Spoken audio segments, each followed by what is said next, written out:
Today is Throwback Thursday, but I'd like to think of this as a throwback to the future because of hope. Love does have consequences. And to help illustrate that, I'm going to enlist the help of none other than Little Frog herself.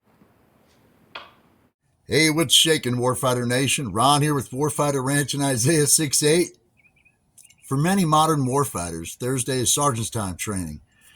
And for us, it's spiritual training time. So we're here throwing you an SOS to help carry you through the rest of the week. It's time for Salvation on Station, because everyone needs a little close air support from time to time. Big Gun 6, Big Gun 6, this is Isaiah 6'8 action. Blackjack, I need a safe house, next mission time now. Full send, over.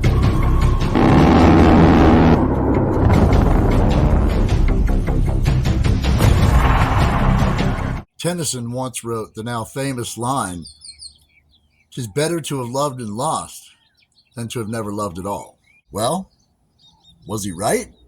Well, the Bible tells us in Peter 4:8 that above all, love deeply, as love covers a multitude of sins.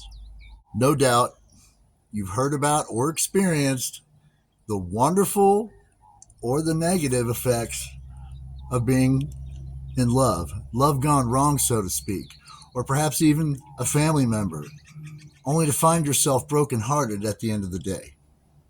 Or perhaps you find yourself in that same type of relationship repeatedly due to negative patterns or simply making bad choices. Repeatedly, even. But these aren't the consequences of love that I'm talking about. I'm talking about the whole other side, the power of love that goes unspent. Unspent? Yes, absolutely. You wouldn't let rounds go unspent in a firefight, and so we don't leave anything on the table. Why is love any different? We only live one life, and we should be in a personal race to outlove one another. I'm talking about the love that we often unwittingly, and yes, even sometimes knowingly, withhold from others. This, of course, can come in many forms, but it's never the right choice. And that means stretching our own boundaries, taking us out of our comfort zones, and really leaning into the way Jesus asked us to love one another. In the words of the Son of Man himself, Jesus said, "Truly, I say to you, unless you turn and become like children, you will never enter the kingdom of heaven." Matthew 18:3. You remember that sweet baby girl I showed you at the beginning of this video?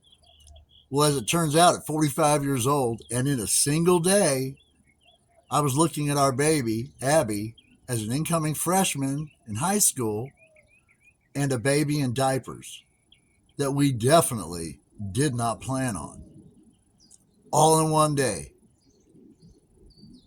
She is our great niece by marriage. As if that even mattered.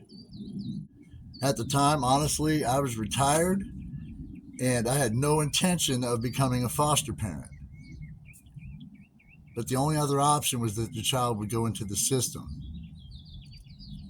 And Helen and I discussed it with Abby and Kevin, and we simply would not allow that to happen. So be it. I told Helen that I was going to do what was necessary, but I wasn't going to get close. What a punk move. And we all know how that turned out. You know, sometimes it's almost like you just got to stop and breathe. Come and rest at my feet and be just me. Chaos comes, but all you really need is to take it. You see what I did there? And when Jesus tells us about loving as a child, it actually makes perfect sense. Because what else do we possess that is so valuable? Love is power, passion, motivation, and incalculable currency for good, a language that is both spoken and unspoken and can transport a glimpse into what is the unmistakable nature of God, that being love itself. God is not a feeling. And the whole statement, God is love, is certainly true enough. But I wholeheartedly believe that we have to acknowledge that love is central to who God is. God's love comes on an exponentially unfathomable scale and simply defies our limited understanding. And He wove deep within us a wellspring which serves as an unending fountain, capable of loving infinitely, even at a moment's notice. Don't believe me? Daddy! Have kisses? Mwah! Yeah, that one gets me every time. She taught me so much in what was nearing the end of the darkest part of a 25-year period of sadness for me. She tore right through my walls like Joshua Jericho, and all it took was a smile. Some of you may know, but at this very moment, to use warfighter vernacular, she is what we call in the wind. And once again, we find ourselves in a place of leaning deeply and completely on God. She is truly in His hands, even as I speak. She taught me that loving a child is loving a child. And it doesn't matter where that child comes from. I will forever be grateful for our time together.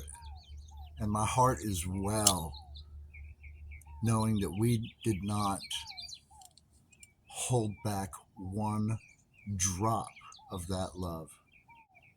We did not let anything go unspent. You really think God can't save the world through a child? Well, He did it for me. Well, He did it for all of us. But He did it for me twice.